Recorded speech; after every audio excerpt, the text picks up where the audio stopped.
Dream Life Motivation. Quincy Hawley.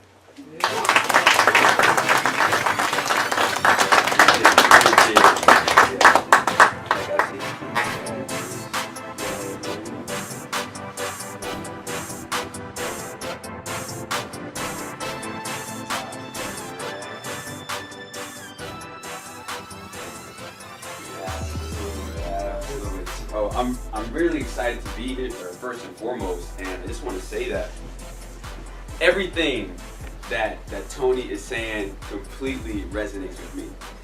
A year and a half ago, I had never heard of Mr. Dudley. I had never met Dr. Ray. I didn't know anything about S.B. Fuller, never heard of him. And it was just something that was completely unknown to me. But now, after my very first time of actually meeting everyone sort of from this network and this community, I'm always going to come back and I'll always support this mission because of what it has done for me. And I'm going to tell you a little bit about my story personally and how getting involved with Mr. Dudley and meeting Dr. Ray, how I've actually gotten to this point right here where I'm standing in front of you today. I'm going to share that with you tonight. But the first thing that I want to say is, if you're brave enough, if you're bold enough, and if you're courageous enough to dream it, that you can absolutely achieve it. And I believe that I'm visible and tangible proof that that is an actual reality. And I was actually looking at Matthew 7:7 earlier today, where it says, it's so funny, we read about S.B. Fuller asking for that money today, but ask and it shall be given to you, seek you shall find, and knock and it shall be open unto you. And that is something that years ago, as a child, and even as an adult, those are just words to me. I didn't really believe that. Come on, who really believes that? We all went to church, but who really believes that if you ask, you're going to get something? But what I've come to learn over the past year and a half, 2 years, in the past few months, that is absolutely true. But you have to have 100%, 150%, maybe even 1,000% faith in order for that statement, for that scripture to actually be true. And a lot of people have a hard time with that, and it's understandable. It's understandable. It almost seems like it's too good to be true, because we were taught that as kids, right? If it seems like it's too good to be true, it probably is. My dad told me that probably a number of times, right? And it probably did save me from some scams and things like that, but at the same time, it also limits your growth potential. I went to North Carolina A&T State University. And I did that's what I'm talking about. I like being here. But I went to North Carolina A&T State University, and I did animal science. My wife also did animal science. We both graduated. She went to Tuskegee's College of Veterinary Medicine. I went to NC State's College of Veterinary Medicine. I was doing just fine there. Graduated from veterinary school, and I moved to Fayetteville, North Carolina, where I started working at a small animal hospital. So we're dealing with dogs and cats. My wife and I both worked at the same hospital. It was a really busy practice. We had about 7 doctors, I believe, starting out, and I was seeing about 25 to 35 cases a day, which is a lot. And I was doing about 10 to 15 surgeries a day, and it was a lot. And for whatever reason, I believe that I got complacent with settling for, I was a doctor at 23. I thought that was pretty good. I think that a lot of people thought it was pretty good, and they stopped pushing me, and I stopped growing. So I was maybe learning a few new procedures here and there, but I didn't have any real goals. I certainly wasn't dreaming about anything. My dream was probably to halfway be a veterinarian, and I'd already accomplished that. So now what? I tell you what, so I got stressed out with the job. Just from the data, there's so many issues within the veterinary profession, and I've started a company to address those issues with a lot of the principles that I learned from Mr. Dudley, from S.B. Fuller's book, and from a lot of other books that I've read. But 1 in 10 veterinarians suffers from psychological distress, 1 in 6 from suicidal thoughts, and 1 in 4 from depressive episodes. Those are statistics within the veterinary profession, and it's very real. And I found myself as one of those statistics. So for the first 3 years after graduating from veterinary school, I got off the track. I started drinking a lot. I would leave work, go to the first gas station on the way home. I get an alcoholic beverage, I pour it in a cup, throw it in the can, and I drink it and drive it on the way home, about a 30-minute drive.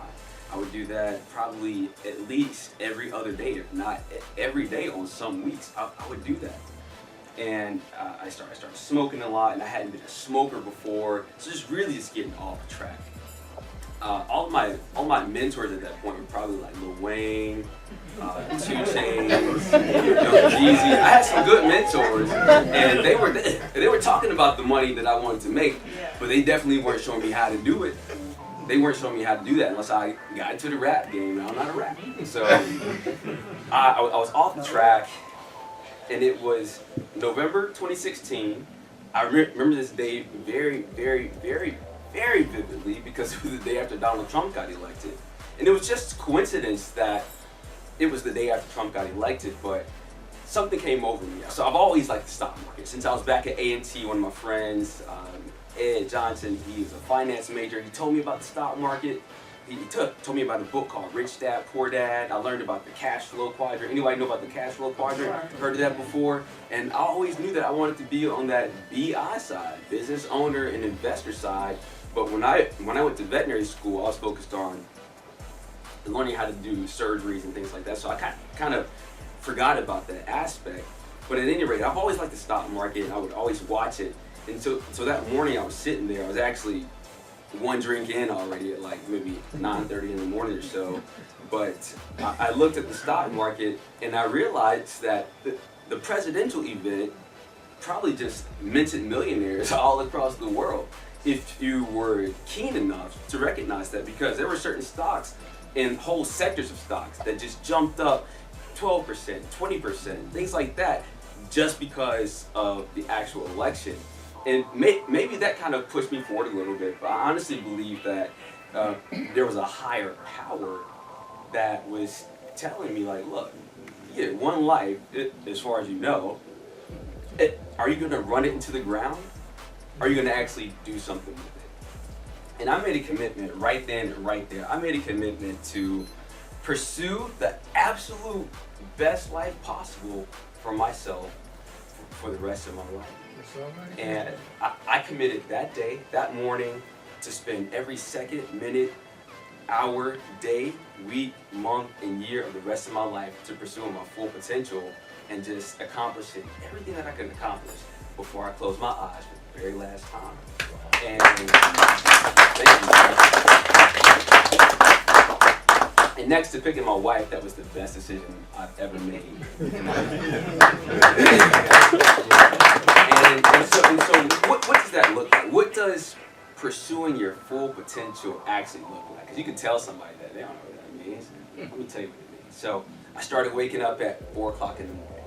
All right, cold turkey. I didn't go from, I used to roll out of the bed at 7 o'clock in the morning. Just roll out of bed, go to work because I hated the job, work, come home, go to sleep, wake up 7 o'clock, go to work. Just the same thing every day with the drink on the way home, of course. And I started waking up at 4. Let me tell you, I don't know what it is about waking up at 4 in the morning, but it does something to you. And I'd actually heard motivational speaker Eric Thomas say that millionaires and billionaires get up at 3 or 4 in the morning. And I was thinking to myself, I want to be a millionaire or billionaire, so I better start waking up at 3 or 4 in the morning. And so I started doing that faithfully. And that's the self-discipline aspect of just maybe becoming successful that I adopted for myself.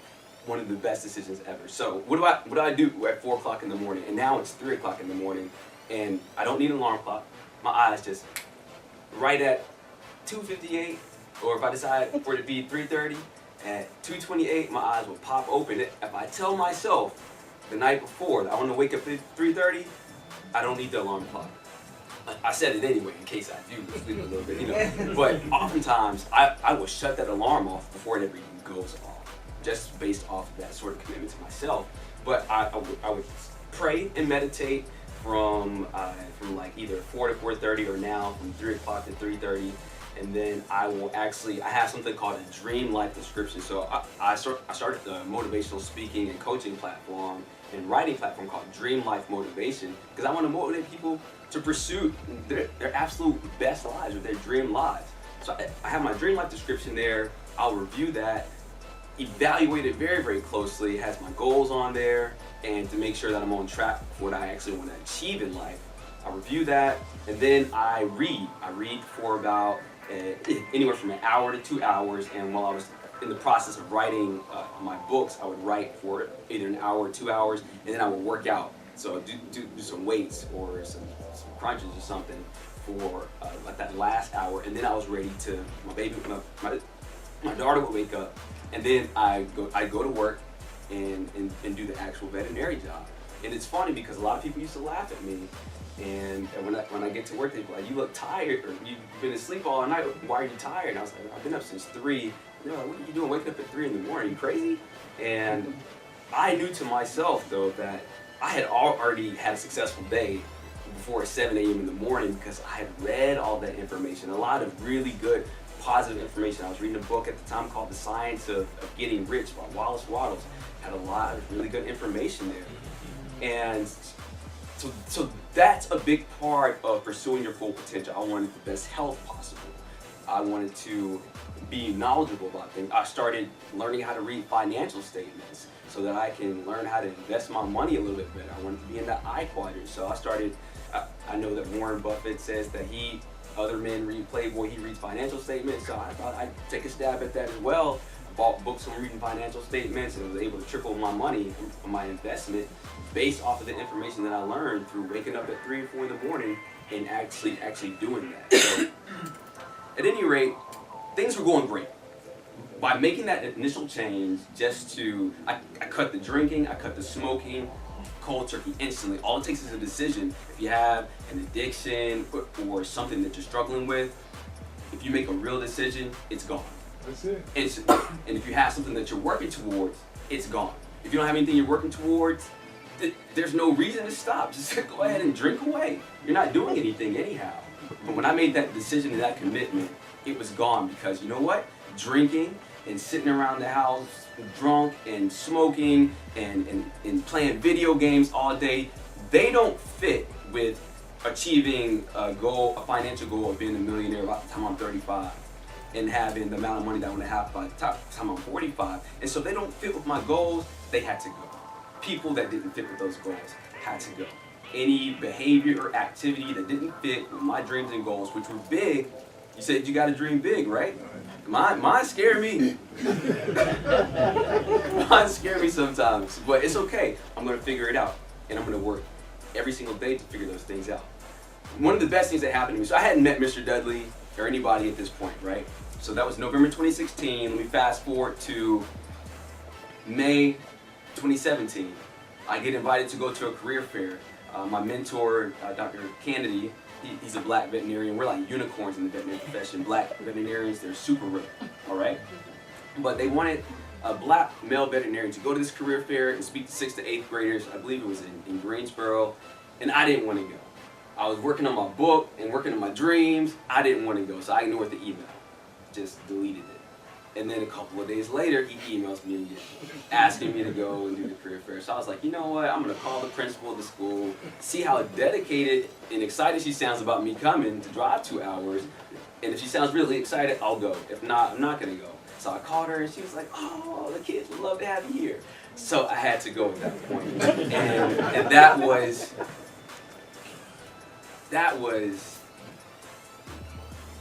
was a turning point for me, because Dr. Ray was there. All right, Dr. Ray was there. So we had to do introductions. He was the very first person that got up there, and I don't think it's coincidence, but I was second to go. And there were like maybe 25, African American professionals there. But Dr. Ray did his introduction first. He said he was an ex-news anchor, an entrepreneur, and he had written 3 books, I believe. And I was like, well, he's black. I want to write books. I want to be an entrepreneur. I have to meet this guy. And he recited Invictus and said that Nelson Mandela, he recited that every day when he was like locked up unfairly and stuff. But anyway, so I did my introduction. We all went up to our little tables. We did the career fair. And all I could think about the whole time was, I can't wait for this career fair to end so I can go up there and meet this guy. So as soon as it ended, I packed my stuff up really quickly. I threw it in the suitcase, And I was just like praying, like, please let him still be here because I want to meet him. And I ran upstairs, and certainly he and Miss Rosie were still sitting over at their table, so I hustled over there, and I just introduced myself to him. I told him who I was and who my favorite motivational speakers were. He said, Brian, Tracy, Les Brown, those are my favorite motivational speakers too. His eyes lit up, and we were just sitting there just going back and forth. And anyway, about maybe 10 minutes into the conversation, he said, you need to meet Mr. Dudley. And I was like the high school? He said, no. I knew Dudley High School because I went to A&T, right? He said, no, like the hair products. I was like, sorry, never heard of him.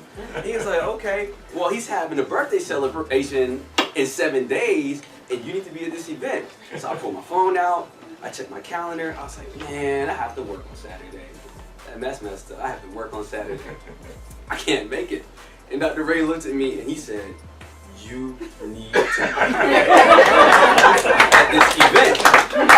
He said it to me, and all I could do was say, okay. And that was it. That was it. I didn't know. It's a big deal for me to call out of work. And a 7-day notice, when I have 35 cases on a Saturday, I'm the only doctor there, and other doctors probably enjoy their weekends and things like that. I ain't care. I ain't care. And sometimes you have to make sacrifices. Right. Sometimes you have to get a little bit uncomfortable. You have to piss some people off. Like sometimes you have to do that in order to get what you want in life. God's not going to make it that easy. Come on. Everybody will be successful, right? So I tactfully texted my boss and told her that I wouldn't be able to make it. I didn't ask if I could have off. I told her I was not coming to work on that day. And I knew that the Vanville's a big corporation. They figure it out. They can figure it out, right? And they figured it out. And so when I left the career fair, we exchanged business cards, and I got to the parking deck. I called my wife. She's like, "How was the career fair?" I was like, "It was good. I met a guy named Dr. Ray, and he wants me to meet somebody named Mr. Dudley." And she's like, "Mr. Dudley, who's that?" I said, "I don't know. He said something about, hair products." And she said, "You mean like Dudley hair products?" And I said, "Who is that?" Because I still don't know Mr. Dudley, but apparently my wife does. And she said, "Quincy, every black woman in America."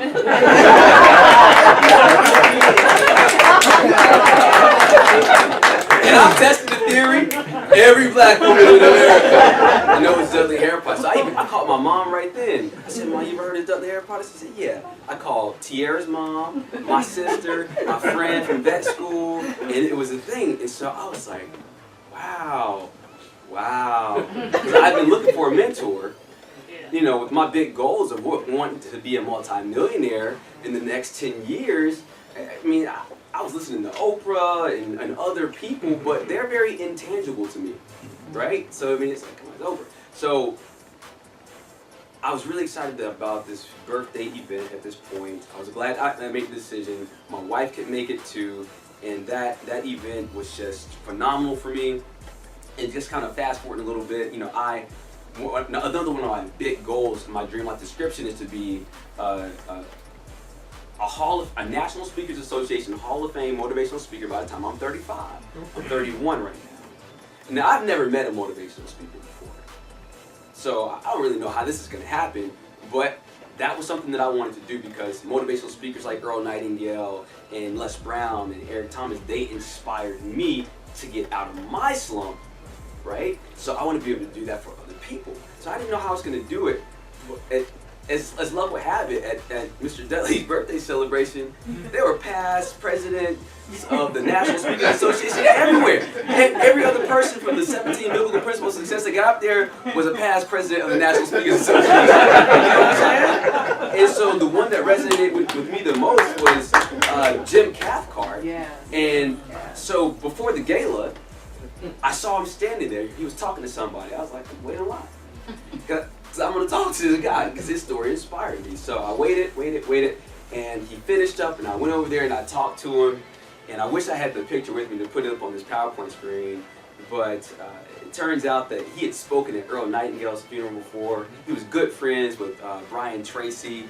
He and Les Brown have shared the stage before, and Jim Rohn also one of my favorite motivational speakers. They were actually inducted into the Hall of Fame in the same year. It was only 3 of them in that class, and he was one of the people with Jim Rohn. So now I'm like one person removed from like the people that I aspire to be like. So I told him I wanted to be a world-class motivational speaker. He just smiles. He takes off his ring and he gives it to me. He said, put it on. So I put it on, and then I had my wife take a picture, and I actually have this picture printed out on a poster now on my wall wearing that Hall of Fame speaker ring, and I get to look at that every day to help to sort of inspire me and to motivate me to keep going, that I can actually do it. But that just goes to show that God can make a way. Now, I didn't know any motivational speakers, but God said, you know what, I'll put the ring on your finger already. Because I was brave enough, and I was bold enough and courageous enough to actually have that dream and to actually go out there and do that. Fast forward a little bit further. So now I shook Mr. Dudley's hand at the birthday celebration, but that wasn't enough. I heard people were going to his house. Now, I live in Fayetteville, 2 hours away, but the first time Dr. Ray invited me here, I told T, I said, we're going. We're going. It was almost like a dream to me. And I came here and I started doing that. I probably come up as frequently as I can. It's 4 hours on the road, but when you learn to master your 24 hours, 4 hours on the road is 4 hours of education. Right. Because I have audiobooks playing in the car while I'm on the way here. So I can get halfway through the Think and Grow Rich audiobook in one trip of coming here and going back. All right, so I can still, like, I call that stacking, where you're doing something, you're going to see your mentor to get education, and to just learn everything that Tony's saying, and to read from S.B. Fuller's book, and you're getting education on the way here, education on the way back. My wife and I, we do gratitude exercises on the way up here. I say something I'm grateful for, she says something she's grateful for, until we can't think of anything else. We would do stuff like that. All right, and I didn't care that I was burning the gas money, because I knew what I was getting by coming here. I knew what I was learning. He's actually done it. I can shake his hand. I can look in his eyes. I can see him. I can read his book. I read his book all the time. All right? So I come here. I do the sessions. And one of the big things that I learned, one of my greatest takeaways, and I think about Robert all the time, because they taught me that selling is the way to go. You got to learn how to sell. That's not something that veterinarians do. We don't have to sell. I don't have to sell anything. Your dog's dying, you come to me and sell. You know what I'm saying? There's no salesmanship in that. Now, if you understand salesmanship, you can take it to the next level. But as it stands, you can be the worst salesman ever, and you're always going to have business, because puppies are always being born. People need the vaccines. People need the surgeries. They're going to come. They're going to be there. So.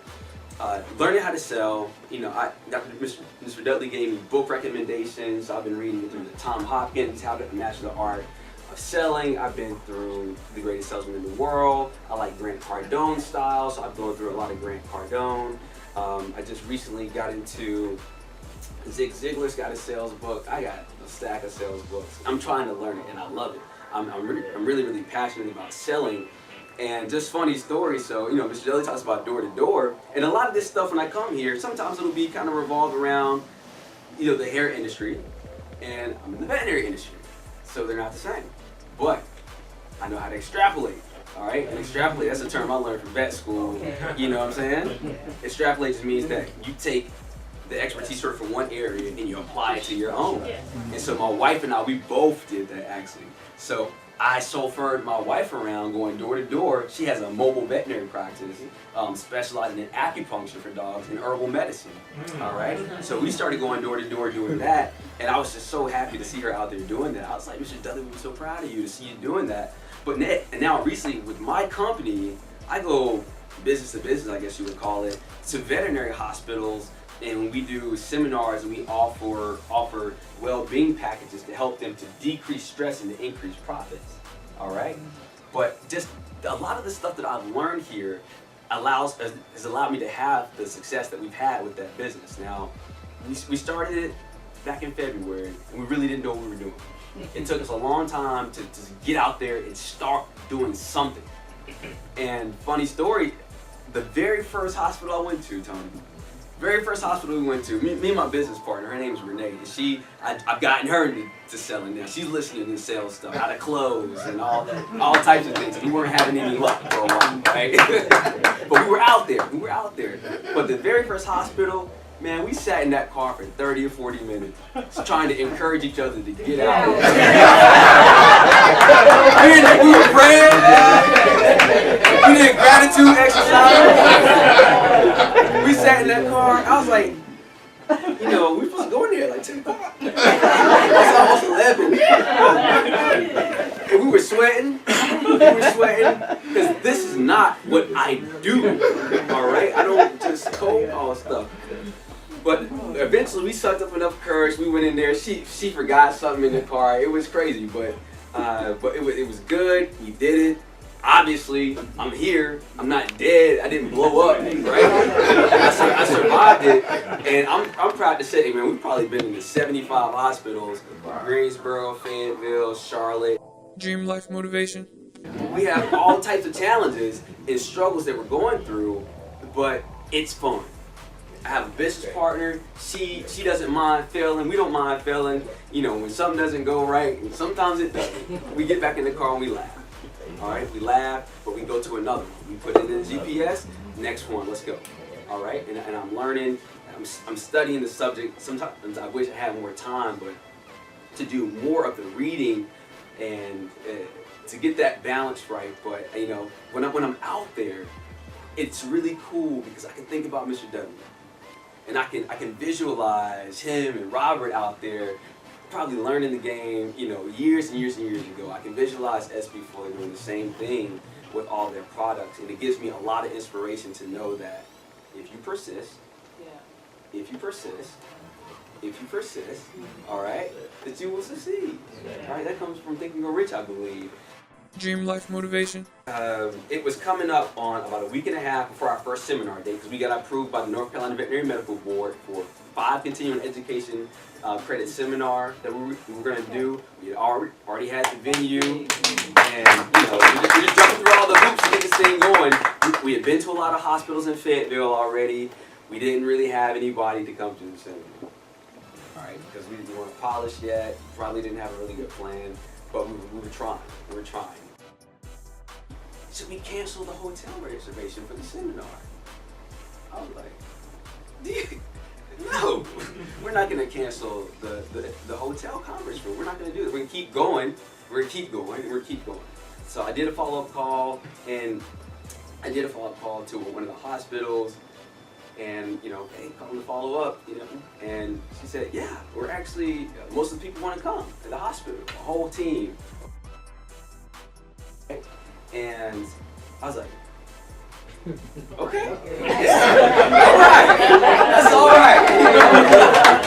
How many you want to bring? And she said, initially, I was thinking it was going to be, she said that maybe had like 3 people. She said the whole team wants to come. And that was awesome. That was awesome. And it gave me the confidence to just keep going.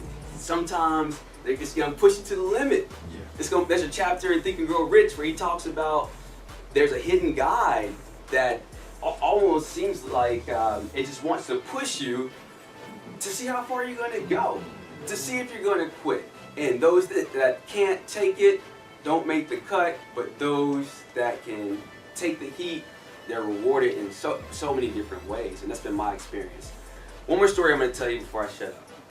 And that is, so I talked about the motivational speaking, and that's something that I do. I actually just got back from doing a talk at Virginia Tech to about 25 pre-veterinary and a few veterinary students, and I'll be back at Virginia Tech again next Tuesday as well to speak again. So I've got speaking engagement booked for Indianapolis. We're going to Purdue to speak, but just by really putting it out there, opportunities are starting to come, but you have to really, you have to try.